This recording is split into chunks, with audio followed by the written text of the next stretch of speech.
E se a escassez, as limitações, os problemas, as dificuldades que parecem impossíveis de serem solucionadas forem um teste? Deus te testando. Bom dia, graça e paz. Mais uma vez a gente está aqui na nossa série de Lucas agora. São as pregações que eu tenho feito na minha igreja e eu estou fazendo aqui isso em formato de devocional para vocês. Óbvio, nunca é igual a pregação, porque a gente vai acrescentando um monte de coisas. Então, mesmo você que assistiu a pregação, você vai ter um monte de coisa nova aqui, tá bom? Então, hoje a gente está aqui em Lucas 9:10. Eu estou aqui em Lucas 9:10. É o momento da multiplicação dos pães, lembra? Vamos ler. Quando os apóstolos voltaram, contaram-lhe tudo o que haviam feito, levando consigo, Jesus retirou-se para uma cidade chamada Betsaida. Levando-os consigo, Jesus retirou-se para uma cidade chamada Betsaida. Mas sabendo disso, as multidões o seguiram e ele as recebeu. E falava-lhes do reino de Deus e curava os que precisavam de cura. Quando o dia começava a declinar, os 12 aproximavam-se dele e disseram: Manda embora a multidão, para que possa ir aos povoados e campos próximos, hospedar-se e achar o que comer, pois estamos em lugar deserto. Mas ele lhes disse: Vós mesmos dai-lhes de comer. Eles responderam: Temos apenas 5 pães e 2 peixes, a não ser que compremos comida para todo este povo. Quer dizer, vamos começar por parte aqui. Eu falei assim, e se a escassez for a limitação for um teste para você?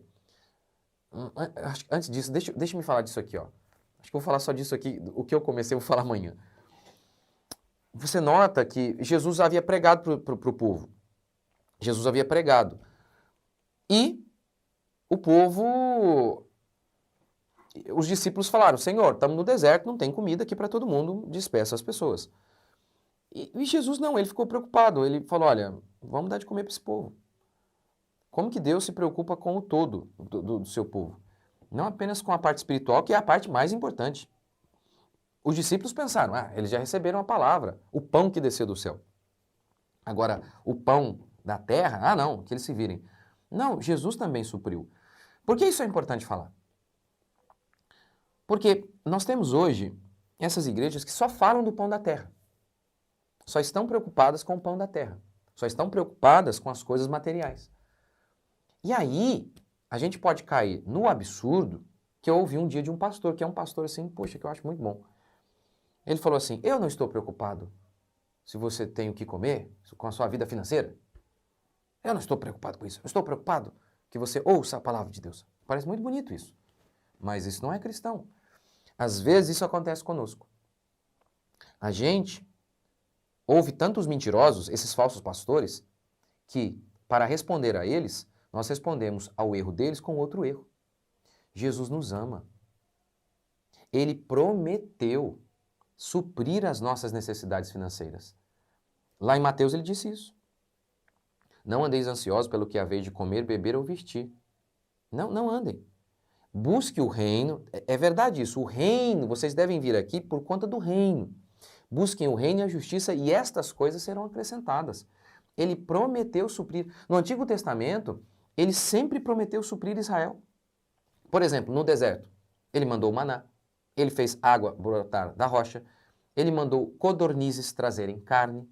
No deserto, Deus colocou uma coluna de fogo à noite que protegia o povo do frio, de dia, uma nuvem que protegia do calor. O tempo todo, Deus se preocupando também com as questões físicas do seu povo. Nem só de pão viverá o homem, mas de toda a palavra. A gente dá ênfase correta aqui ao que Jesus está dando. A palavra, é a palavra que a gente precisa. Mas Jesus diz, nem só de pão, ou seja, de pão a gente também vive, a gente precisa de pão, das coisas materiais. É um engano, então, negligenciarmos as coisas materiais. Não podemos sair de um buraco e cair em outro. O povo de Deus não pode ser tolo e negligenciar as coisas naturais.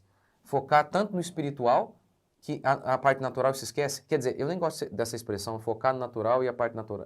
Focar no espiritual porque na realidade a parte espiritual ela se mistura com a parte natural. Se mistura. Assim como, por exemplo, o corpo e o espírito. São coisas distintas, mas tem como separar? Por exemplo, se você morre fisicamente espiritualmente acabou para você. Por exemplo, você está em pecado, ou melhor, você não é crente. Vamos imaginar o seguinte, a pessoa está me ouvindo aqui, ela não é crente. Ela morreu. Acabou a chance dela de se converter, de o espírito ser salvo, de ouvir o evangelho para que a alma dela seja salva. O que morreu ali? Foi o corpo, mas se acabaram as chances para a alma dela. Então, o corpo, a matéria, Deus não odeia a matéria. Essa é uma perspectiva de Platão. Platão acreditava que o corpo aprisionava a alma humana e que a redenção só se daria quando o homem morresse, porque aí a alma estaria livre do corpo. Nós não temos essa perspectiva negativa em relação às coisas físicas. Lembra quando Deus cria todas as coisas? Deus cria a matéria? Ele diz, e viu Deus que era bom. Então, por exemplo, nós não temos uma posição negativa em relação ao dinheiro. Não temos. Mais uma vez, não deixe que os falsos pastores da prosperidade te levem a cometer um outro erro. Quando Deus cria todas as coisas, ele diz o texto o quê? E viu Deus que era bom. O que Deus criou? A matéria. Quando Deus criou o gado. O gado é dinheiro. Deus criou as frutas, a lavoura, o homem que ia criar, né? Mas a terra e a água que desce e faz com que a agricultura se desenvolva, tudo isso são coisas materiais. Deus criou essas coisas. O minério, o ouro, a prata, quem criou? Foi Deus. E o texto bíblico diz que quando Deus criou todas essas coisas, viu Deus que era bom. Então, nós não temos essa perspectiva negativa em relação ao dinheiro, em relação às coisas materiais. Eclesiastes diz, vi que uma coisa boa debaixo do céu. O homem a quem Deus conferiu riquezas e a quem ele conferiu que esse homem pudesse gozar do fruto do seu trabalho. Então, nós não temos essa perspectiva negativa em relação às coisas materiais. Deus estava preocupado em suprir também materialmente o seu povo. E é promessa dele para nós, cuidar de nós. Não, é verdade também. Deus não prometeu riqueza para todo mundo, que todo mundo vai ser rico. E Deus também não prometeu que não passaremos por dificuldades. Por quê? Ele deixou Jó pobre por um momento. Ele deixou o seu povo, em Deuteronômio 8, passar fome para quebrantar o seu povo. Então, ocasionalmente, Deus pode fazer isso. Mesmo em relação a um Jó da vida que não está em pecado. Mas, no todo, no andar da carruagem normal, Deus prometeu suprir as nossas necessidades. Então, a gente deve sim avaliar, será que eu estou em pecado? Será que eu não estou me dedicando no meu trabalho? Que é preguiça, isso é pecado? E por isso eu estou enrolado? Será que eu estou endividado porque eu sou muito ansioso, eu faço das coisas um Deus, e aí eu compro coisas? Será que é porque eu compro coisas para impressionar os outros e por isso eu estou apertado financeiramente? Você deveria avaliar sim. Você deveria avaliar isso. Porque as coisas materiais são importantes também. Jesus se importou com o estômago do seu povo, não apenas com a sua alma. Então, esqueça os pastores da teologia da prosperidade. Eles estão errados. Mas não conserte o erro deles com outra heresia. Tenha uma perspectiva positiva sobre as coisas materiais. Se alegre com os bens que Deus tem dado a você. Se você está passando um momento difícil, primeira coisa, avalie se tem pecado, uma crise financeira, avalie se tem pecado.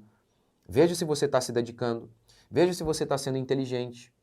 Porque às vezes a burrice te faz andar capengando. Avalie se você está sendo covarde, não está querendo arriscar. Avalie essas coisas. Avalie isso. Se você não está sendo vaidoso. Então, avalie isso. Porque Jesus se importou, sim, em suprir o estômago daquele povo. Então, alegre-se com o que Deus tem dado a você. E não, eu tinha uma época da minha vida, oh meu Deus do céu, eu achava que eu era um anjo, eu só vivia em jejum, qualquer tipo de entretenimento, mesmo saudável, eu achava errado. Para eu conhecer a minha esposa, acho que eu já contei para vocês, meu amigo, foi difícil, porque foi um dia que o pessoal foi pro clube, os irmãos da igreja, e eu, que clube? Clube? Eu do alto do monte, né? Que clube? As pessoas estão morrendo. Meu amigo quase me levou para lá, obrigado. E graças a Deus por isso eu conheci minha esposa. Então era um nível de espiritualidade que tudo que era material era algo carnal. Isso é ascetismo, isso tem a ver com muitas filosofias gregas, não tem a ver com a fé cristã. Então nós temos uma perspectiva correta das coisas. Nem só de pão viverá o homem, mas de toda a palavra. Mas nem só de pão, ou seja, então ele vive de pão também. Então as coisas materiais, elas são importantes também. Por isso a gente precisa educar os nossos filhos para não terem uma perspectiva negativa em relação ao dinheiro, não terem uma perspectiva idólatra do dinheiro. Ó, quer ver outro exemplo? Se eu fosse escolher a minha profissão com base no dinheiro, eu não teria sido pastor. Meu primeiro salário foi R$ 400. Vivi durante anos ganhando muito pouco. E hoje que tem uma condição melhor, nem é através da igreja, porque é através dos cursos que eu disponibilizo aqui na internet, porque eu não recebo mais salário da igreja. Mas, então, se eu fosse optar por a minha profissão por conta de dinheiro, não teria sido pastor. Então, ensinar os nossos filhos a não serem idólatras, mas também a não acharem que o dinheiro é uma coisa ruim, não, ele é uma coisa boa. Assim como, por exemplo, a esposa é uma coisa boa, o marido é uma coisa boa, mas podem se tornar um ídolo, né? O dinheiro é a mesma coisa. O dinheiro é a mesma coisa. O marido, a esposa são uma coisa boa em si mesmos. O filho é uma coisa boa em si mesma. Mas pode se tornar uma coisa ruim. O dinheiro é a mesma coisa. É uma coisa boa. Não é neutra, não. É uma coisa boa, porque Jesus falou, porque Deus, ao criar todas as coisas, a matéria, ele disse, é bom. E viu Deus que é bom. Então, são coisas boas. Então, é isso. Busque a Deus para que Deus supra as suas necessidades. Se alegre com aquilo que você tem. E se você está passando dificuldade, pode ser que você esteja em pecado, arrependa-se, e pode ser que Deus esteja, ou pode ser que Deus esteja te testando. Então, persevere, não desanime, e Deus vai te abençoar.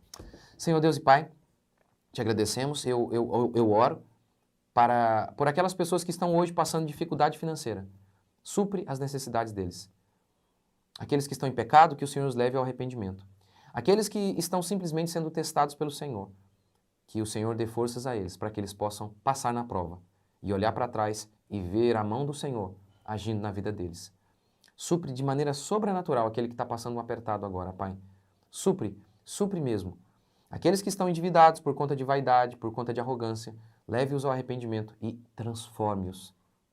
Leve-os ao arrependimento e transforme-os. Faz-nos sábios, Pai, para nos alegrarmos com o que o Senhor tem nos dado, para nos alegrarmos com as riquezas, mas sem idolatrarmos as riquezas. Ó Deus, eu sei, é uma linha tão tênue e muitas vezes nós cruzamos essa linha. Por isso pedimos que o Senhor nos dê um coração correto, para que tenhamos uma atitude correta e santa em relação ao dinheiro, em relação às coisas materiais. Nós te agradecemos, oramos em nome de Jesus. Amém? Só mais uma coisa. Por exemplo, eu tento sempre comer de maneira saudável e fazer exercícios, o máximo que eu posso, toda semana. Porque a minha mente, eu sinto, eu trabalho melhor quando o meu corpo está mais bem disposto. Então, tá vendo a nossa vida? Jesus se preocupou com o pão, com o maná, mas com o pão. Ou seja, o maná espiritual, a palavra de Deus, e também o pão que forra o estômago. A nossa vida, a gente é alma, a gente é espírito, alma e corpo. São coisas distintas, mas inseparáveis. Um afeta o outro, né? No meu curso A Culpa é do Meu Corpo eu falo bastante sobre isso. Como que as duas coisas são distintas, mas se mesclam, né? Até a próxima.